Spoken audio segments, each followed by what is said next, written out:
Buenos días, mi compañera Ariadne Larrazábal Sierra y yo, Quetzali Romero Gutiérrez, vamos a presentar el tema de la unidad 4, absorción e intercambio iónico. El fenómeno de absorción. Durante la absorción de un gas o un soluto en disolución, sus partículas se acumulan sobre la superficie de otro material. Este es el resultado entre las moléculas de la superficie del sólido y las del fluido que tienen una atracción. La sustancia que se absorbe se denomina absorbato y el material sobre el que lo hace absorbente, como se encuentra en la figura.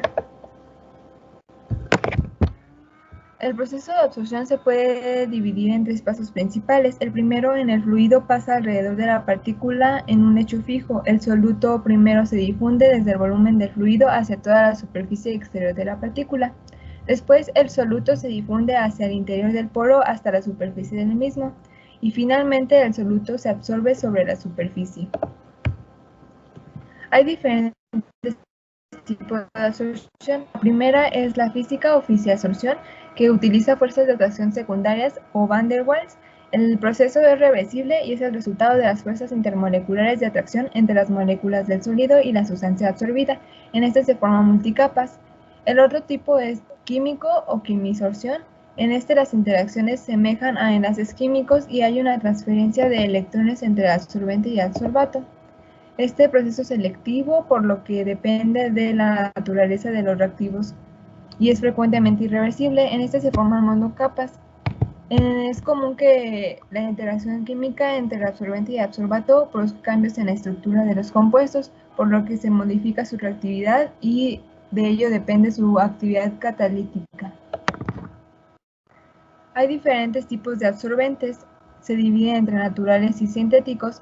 De carbones hay muchos tipos de estos, entre los que se encuentran carbón activado, carbón de hueso, de colorantes, carbón de absorbente de gases y activado de malla molecular. Este es un material microcristalino que absorbe diferentes materiales observados en la tabla. Otro tipo son las zeolitas, que son aluminosilicatos cristalinos porosos que forman una red cristalina abierta que tiene poros de uniformidad precisa.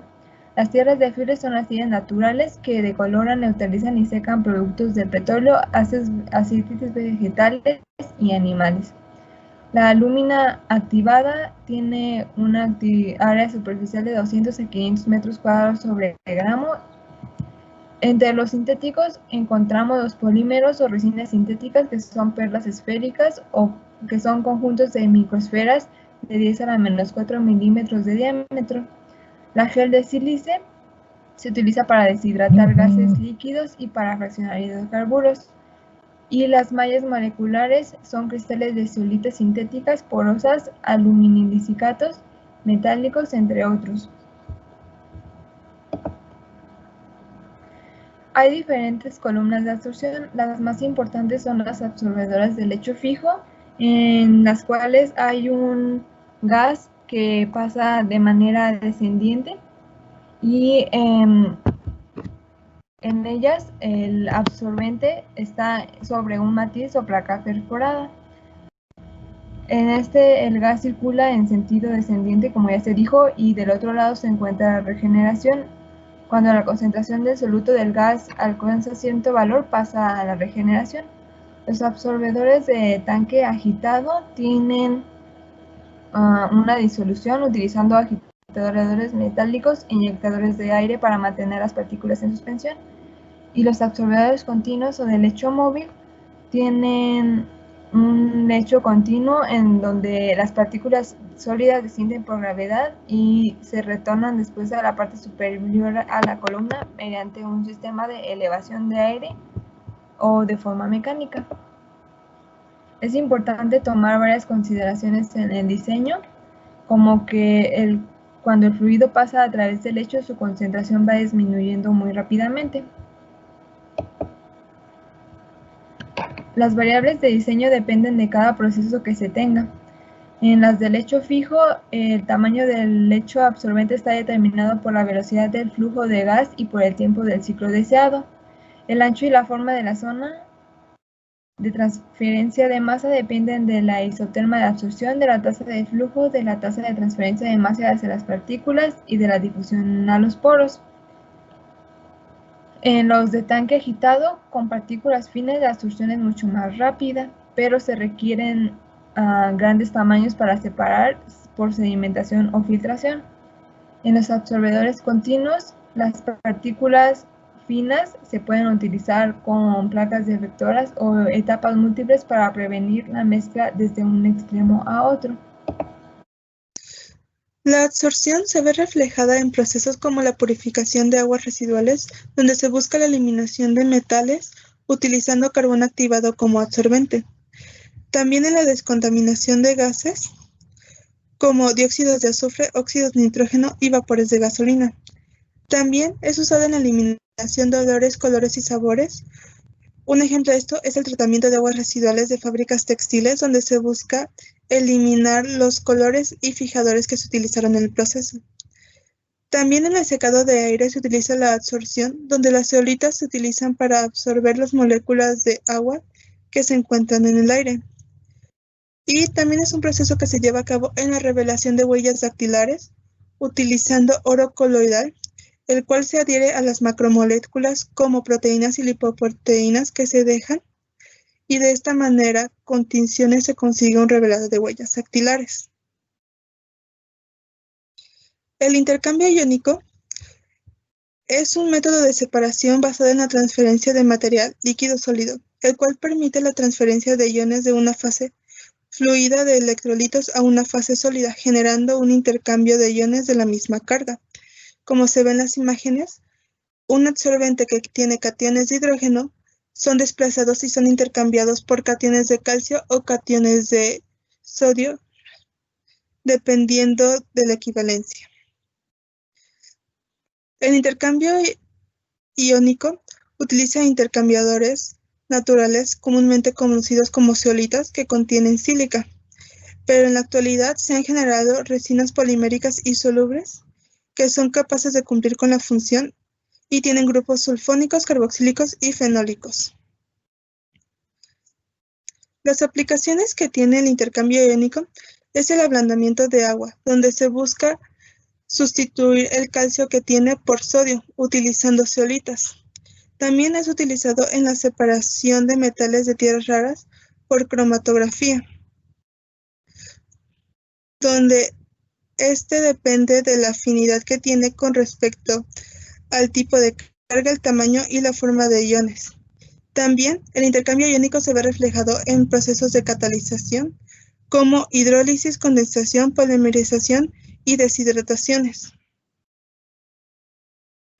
El intercambio iónico se lleva a cabo en columnas. Estas se asemejan mucho a las columnas de absorción, pero aquí se debe de considerar el proceso de regeneración, ya que existe una columna de cocorriente o de contracorriente. En el caso de cocorriente, el flujo de producción es el mismo que el flujo de regeneración, y en este caso se presenta una zona regenerada en la parte de arriba y una zona parcialmente regenerada en la parte de abajo, lo cual afecta los ciclos de producción antes de la fuga de ion a remover.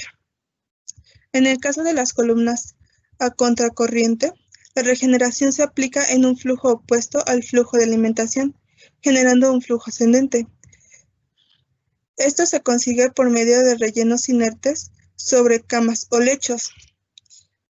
Y el regenerante entra en la sección del manto que se encuentra menos agotada y permite una regeneración más eficiente por el alto grado de conversión de resinas y mejor calidad de producto. Al momento del diseño de una columna de intercambio iónico, es necesario saber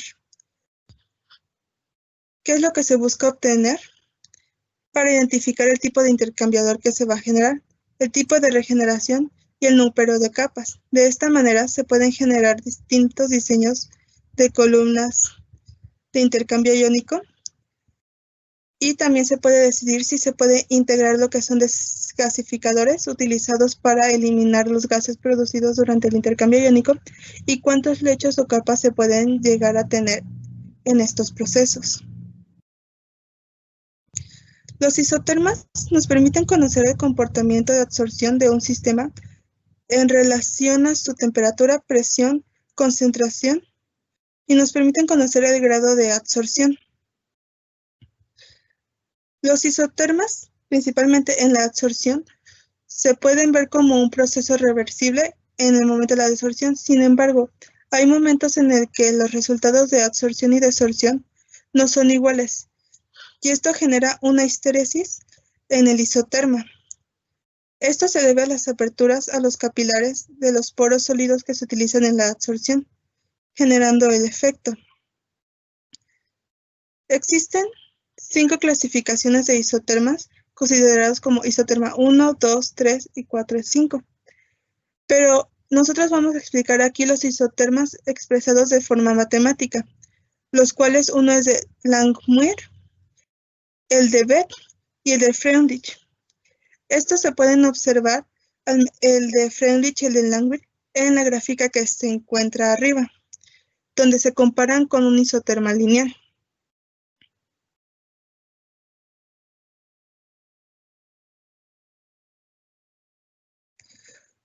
El isoterma de Langmuir se ve reflejado en la ecuación que se ve abajo, donde se obtienen pendientes dividiendo los datos que ya se tienen.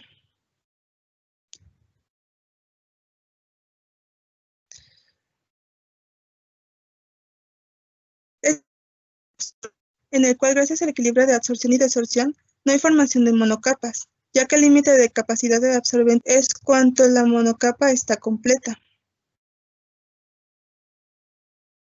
En el caso del de Freundlich, se utiliza la fórmula que se ve, y de la misma manera se puede obtener un isoterma del cual se determinan los datos como las constantes y la cantidad de sustancia absorbida. Este isoterma tiene un origen empírico y puede demostrarse teóricamente considerando que la magnitud del calor de absorción varía exponencialmente con el recubrimiento de la superficie. En este isoterma no hay un recubrimiento límite ni se propone una absorción monomolecular, sino multimolecular. El último caso es el isoterma Beck, el cual se basa en el cálculo del número de moléculas de absorbato y en este caso de nitrógeno, absorbidas en la monocapa, y el número de moléculas necesarias para cubrir la pared del sólido con una única capa. Aquí se utiliza una ecuación más compleja que en los isotermas anteriores, pero muchos utilizan este ya que es práctico para el uso de isotermas gaseosos. Nosotros como ejercicio vamos a usar uno de isoterma de absorción para fenol en agua de desecho. Se realizaron en laboratorio pruebas por lote utilizando soluciones de fenol en el agua y partículas granulares de carbono activado. Los datos de equilibrio de la temperatura de ambiente se muestran en la tabla, y nosotros tenemos que determinar el isoterma que concuerde con los datos. Los datos de la tabla se pasaron a un Excel, donde se acomodaron de acuerdo a las fórmulas de cada isoterma. De los datos de la tabla se sacaron las gráficas correspondientes, a esto se les agregaron las líneas de tendencia y después se sacó la ecuación de la recta, además de sus R's correspondientes. Como se puede observar, el isoterma lineal tiene una R de 0.81 y los datos no se observan que estén iguales a los de el problema. En el isoterma de Langmuir también se puede observar la diferencia entre la línea de tendencia y los datos, por lo que este tampoco es el correspondiente. El isoterma de Freundlich es lineal y obtuvimos un R de 0.99 y se puede observar que la línea de tendencia está casi igual que los datos que nos dieron los ejercicios, por lo que este es el isoterma correspondiente a este problema. Adicional a esto, sacamos las constantes de la ecuación. Con la ecuación de Freundlich linealizada, la comparamos con la ecuación que nos había dado el gráfico. La pendiente resultó ser n de 0.2182, lo que corresponde a un isoterma favorable por ser menor que 1, a lo que dice que la absorción en este proceso es favorable. Y la b la despejamos también con logaritmo de k y sacamos k gracias a esto. Finalmente se sustituyeron los constantes que obtuvimos de k y n en la ecuación de Freundlich y se puede observar en la parte de abajo. Sería todo de nuestra parte, gracias.